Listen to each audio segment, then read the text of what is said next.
Hello my dear student, আজকেৰ ক্লাসত আমি শিকিম কন্ডিশনাল ফৰমেটিং। অৰ্থাৎ কন্ডিশনাল ফৰমেটিং ক'ত থাকে? কন্ডিশনাল ফৰমেটিং হোম টেবৰ ষ্টাইল গ্ৰুপত থাকে। ষ্টাইল গ্ৰুপত এইটো কন্ডিশনাল ফৰমেটিং। তো আমি ইয়াতে যিটো শীট বনাইছো, এই টেবিলটোৰ পৰা আমি কন্ডিশনাল ফৰমেটিং শিকিম যে কেনেকৈ কন্ডিশনাল ফৰমেটিঙত আমি কাম কৰোঁ। তো প্ৰথমতে আমি কি কৰিব লাগিব, ইয়াতে কন্ডিশনাল ফৰমেটিং আমি চাই লওঁ। কন্ডিশনাল ফৰমেটিং কি লিখা আছে? Highlight cell rule, top bottom rule, data bar, colour scale, icon set.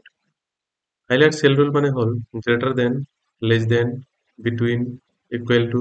অর্থাৎ গ্রেটার দেন মানে greater than or equal to. ইয়াতে লিখা আছে গ্রেটার দেন। সাপোজ আমি যদি ইয়াতে এই টেবিলটোৰ ইয়াতে যিকেইটা সাবজেক্ট আছে, সাবজেক্ট কেইটা এনেকৈ সাবজেক্টৰ মাৰ্ক কেইটা এনেকৈ সিলেক্ট কৰোঁ। এতিয়া যে আমি বিচাৰো যে ইয়াতে 90ৰ ওপৰত কোনে কোনে পাইছে, এইটো হাইলাইট কৰি দিব লাগে। তেতিয়াহ'লে আমি হাইলাইট সেল ৰুলত যাব লাগিব। হাইলাইট সেল ৰুলত যাই ইয়াতে গ্ৰেটাৰ দেন 90ৰ ওপৰত হলে আমি ইয়াতে দুজনক দেখা পাম যে দুটা হাইলাইট সেল রুল হৈছে, অর্থাৎ হাইলাইট হৈছে। এই হাইলাইটৰ যিটো কালাৰটো আমি ইয়াতে যে চেঞ্জ কৰিব পাৰো। কেনেকুৱা? ইয়াতে যেনেকুৱা light red fill colour with dark red text colour আছে, এইটোক আমি ইয়াতে এনেকে yellow fill colour, green fill colour with green text, ইয়াতে লাইট ৰেড ফিল কালাৰ আছে, ৰেড টেক্সট আছে, ৰেড বৰ্ডাৰ আছে, কাস্টম ফৰমেট আছে। ইয়াতো যদি ৰেড আমি বৰ্ডাৰ দিওঁ, ইয়াতে চাৰিওফালে খালি ৰেড বৰ্ডাৰটো আহিছে। আৰু যদি কাস্টম ফৰমেটত যে আমি নিজৰ ইচ্ছামতে তাতে চেঞ্জ কৰিব পাৰো। যেনেকুৱা আমি নাম্বাৰৰ এইটো নাম্বাৰ যিটো ফৰমেট, এইটো ফৰমেটটো চেঞ্জ কৰিব পাৰি। তাৰপিছত হৈছে ফন্ট। ফন্ট ষ্টাইল মানে ইয়াতে ফন্ট যিটো বোল্ড, ইটালিক, আন্ডাৰলাইন আমি যদি বোল্ড কৰি দিব পাৰো। তাৰপিছত ইয়াতে অট'মেটিক কালাৰ আছে, ইয়াতে কালাৰ পৰা আমি কালাৰ সেট কৰিব পাৰো। ফন্ট কালাৰটো নহ'লে ফন্ট কালাৰ ৰেড, নাইবা আমি দিলো ব্লু এইটো। তাৰপিছত আমি যাব লাগিব বৰ্ডাৰ। বৰ্ডাৰক যদি আমি বৰ্ডাৰ দিব খোজো, তেতিয়াহ'লে আমি ইয়াৰ পৰা বৰ্ডাৰ দিব লাগিব, আৰু বৰ্ডাৰ কালাৰটো ইয়াৰ পৰা আমি চুজ কৰিব পাৰিম। তাৰপিছত আছে ফিল কালাৰ। ফিল কালাৰ হৈছে আমি এইটো ফিল কালাৰ কৰি দিম। সাপোজ এইটো ফিল কালাৰ আমি কৰি দিম এটা লাইট ৰেড, লাইট য়েল্লো। নাও আমি ইয়াতে ওকে কৰাৰ লগে লগে ইয়াতে চাওক এইটো ব্লু কালাৰ হৈ গৈছে, ব্লু, আৰু ইয়াতে টেক্সটটো হৈছে বোল্ড, আৰু তলত ফিল কালাৰটো হৈছে লাইট য়েল্লো। এনেকে আমি কাস্টম ফৰমেটত যে কাস্টম নিজৰ ইচ্ছা মতে কাস্টম ফৰমেট কৰি দিব পাৰোঁ, কাস্টমাইজ কৰি। নেক্সট হল হাইলাইট সেল ৰুল আমাৰ গ'ল। তাৰপিছত আমি যদি হাইলাইট সেল রুলত যাই less than or between, less than মানে ইয়াতকৈ কম, সাপোজ 30তকৈ কম যদি আমি ইয়াতে দিওঁ 60তকৈ 70তকৈ কম, 70তকৈ কম কোনটো আছে? 65, 60, 68, লেস দেন 70। এনেকে আমি নেক্সট আৰু আছে ইয়াতে বিটুইন। বিটুইন মানে দুটা নাম্বাৰৰ ভিতৰত, সাপোজ 70 to 80, 70 পৰা 80 আমি ইয়াতে 80 দিব পাৰো। 70 to 80 এইকেইটা মাৰ্কস আছে। 70 to 80, 70 আৰু 80ৰ ভিতৰত ইমানকেইটা আছে। সিমিলাৰলি আমি আৰু ইয়াতে আছে ইকুৱেল টু। ইকুৱেল টু মানে সাপোজ অনলি 70, সাপোজ 70 কেইটা আছে? 70 এটা আছে। সাপোজ আমি ইয়াতে দিম 60 কেইটা আছে? এটা আছে। সাপোজ আমি দিম 80 কেইটা আছে? এটা আছে।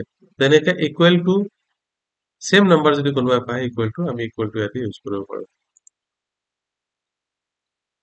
নেক্সট আমি যাই টেক্সট দ্যাট কন্টেইনস। একচুয়ালি কি হয়, ইয়াৰ ভিতৰত যিকেইটা আমি সেল সিলেক্ট কৰিছো এইকেইটাৰ ভিতৰত কিন্তু টেক্সট নাই, গতিকে ইয়াতে টেক্সট ইকুৱেল টু 0 দেখাব। যিটো টেক্সট দ্যাট কন্টেইন। এতিয়া এইটো এক্সাম্পল আমি ল'ব কাৰণে গোটেইখিনি সিলেক্ট কৰিব লাগিব। এইটো ইয়াতে সাপোজ এইখিনি আমি সিলেক্ট কৰিলো উইথ নেম। তাৰপিছত আমি ইয়াতে যাব লাগিব, যাই ইয়াতে যাম আমি টেক্সট দ্যাট কন্টেন্ট। আমি যদি মাৰো টেক্সট দ্যাট কন্টেন্ট, ইয়াতে যিটো নাম আছে, নামটো আমি ডাইৰেক্ট ইয়াৰ পৰা সিলেক্ট কৰিব পাৰিম। নাইবা জেনি স্মিথ আমি যদি দিওঁ জেনি স্মিথ অট'মেটিকেলি ইয়াতে হাইলাইট হৈছে। এনেকেই আমি টেক্সট কেইটা ওলাব পাৰো। টেক্সট কেইটা ওলাই সেইমতে আমি কৰিব পাৰো। নেক্সট আমাৰ হ'ল টপ বটম ৰুল। ইয়াতে আৰু এটা বস্তু আছে, এ ডাটা অকাৰিং। এই ডাটা অকাৰিং মানে ইয়াৰ ভিতৰত ইয়েষ্টাৰডে, সাপোজ কালি কোনটো ডাটা আমি লিখিছিলো, ইয়েষ্টাৰডে কোনটো ডাটা লিখিছিলো, নাইবা আমি টুডে কোনটো ডাটা লিখিছিলো, এই ডাটা কেইটা ইয়াতে আমি হাইলাইট কৰিব পাৰো। টেক্সট দ্যাট অকাৰিং, যিটো টেক্সট আমি লিখিছিলো কোনটো ডেটত, সেই ডেটটো আমি ইয়াতে মেনশন কৰিব পাৰো। ডুপ্লিকেট ভ্যালুজ, যদি ডুপ্লিকেট ভ্যালু থাকে, সেম ভ্যালু থাকে, এইটো ইয়াতে হাইলাইট কৰিব। সাপোজ ইয়াতে ডুপ্লিকেট ভ্যালু আছে 88, অট'মেটিকেলি ছেট হৈছে এক্টিভ ডুপ্লিকেট ভেলু আছে। তো নেক্সট এক্সাম্পলত আমি ল'ব পাৰোঁ টপ বটম ৰুল আমি টেক্সট হাইলাইট ৰুল আমি গম পালোঁ। তাৰপিছত আমি টপ বটম ৰুলত যাম। টপ বটম ৰুল এটা টপ 10 আইটেমছ, ইয়াৰ ভিতৰত টপ 10 কোনটো কোনটো আছে অট'মেটিকেলি ইয়াতে চিলেক্ট হৈছে টপ 10। তাৰপিছত আছে বটম, এটা বটম 10%, টপ 10%, টপ 10% হ'লে এইটো আহিব, পাৰ্চেণ্টেজৰ যিটো ঘৰ সেইটো আহিব টপ 10%। আমি ইয়াতে পাৰ্চেণ্টেজত যাব লাগিব, পাৰ্চেণ্টেজত যাই আমি টপ 10%। যদি ইয়াতে তিনিটা আছে, যদি ইয়াতে 100 নাম্বাৰছ অফ ৰিজাল্ট থাকিলে 100 ষ্টুডেণ্ট থাকিলে হয়, তেতিয়াহ'লে কিন্তু আমি টপ বটম ৰুলত যে টপ 10% মাৰি দিলে টপ 10% ওলাই যাব। ইয়াতে 87 হৈছে হাইয়েষ্ট পাৰ্চেণ্টেজ। তাৰপিছত আছে বটম 10%, বটম 10% মানে চবতকৈ লৱেষ্ট পাৰ্চেণ্টটো কোনটো আছে এইটো লৱেষ্ট পাৰ্চেণ্টেজ। নেক্সট হ'ল লৱেষ্ট পাৰ্চেণ্টেজ, তাৰপিছত আছে এবভ এভাৰেজ। এবভ এভাৰেজ মানে চাপ'জ আমি এইকেইটা চিলেক্ট কৰিলোঁ, এইকেইটা চিলেক্ট কৰাৰ পিছত আমি এইকেইটাৰ এবভ এভাৰেজ কিমান, এবভ এভাৰেজ মানে এইকেইটা এভাৰেজ উলিয়াব, এভাৰেজ উলিয়াই তাৰকৈ হায়েষ্ট এভাৰেজ কোনটো আছে সেইটো ওলাই দিব। ইয়াতে এবভ এভাৰেজ কিমান আছে 92, 88 আৰু 95, এভাৰেজত থৈ হায়েষ্ট অট'মেটিকেলি হাইলাইট কৰি দিব। বিলো এভাৰেজ চেম, এবভ এভাৰেজ যেনেকুৱা আমি কৰিছিলোঁ বিলো এভাৰেজো চেম। তাৰপিছত আমাৰ আহিল সাপোজ আমি গোটেইকেইটা আৰু একবাৰ চিলেক্ট কৰি লওঁ, চিলেক্ট কৰাৰ পিছত আমি ইয়াতে কণ্ডিশ্যনেল ফৰ্মেটিঙত যাই ডাটা বাৰত যাম। ডাটা বাৰত কিন্তু এইটো gradient fill colour, gradient fill colour মানে যিটো আমাৰ ভেলু আছে ভেলু হিচাপত এইটো কমপ্লিট ফিল হৈ গৈছে কালাৰটো। আমি ইয়াতে কালাৰ ছেট কৰি দিব পাৰোঁ, যিটো কালাৰ ভাল লাগে সেই কালাৰ আমি ইয়াতে দি দিব পাৰোঁ। এইটো কোৱা হয় ডাটা বাৰ। তাৰপিছত আছে সলিড ডাটা, যদি সলিড ডাটা বাৰ থাকে সলিড ফিল কালার, এটা সলিড ফিল কালার, এটা হচ্ছে গ্রেডিয়েন্ট ফিল কালার। যদি আমার গ্রেডিয়েন্ট লাগে তাহলে একটু গ্রেডিয়েন্ট ফিল কালার যাব লাগিব, আর সলিডত লাগিলে সলিড ফিল কালার যাব লাগিব। নেক্সট হল কালার স্কেল। তাৰপিছত কালাৰ স্কেলত আমি এনেকে যেনেকুৱা কালাৰ লাগে সেই কালাৰটা আমি ইয়াতে সিলেক্ট কৰে দিব পাৰোঁ, এটা হচ্ছে কালাৰ স্কেল। তাৰপিছত হচ্ছে আইকন সেট। আইকন সেট মানে এনেকুৱা, আমি শেপত যদি যাওঁ এনেকুৱা শেপ দিব লাগিব।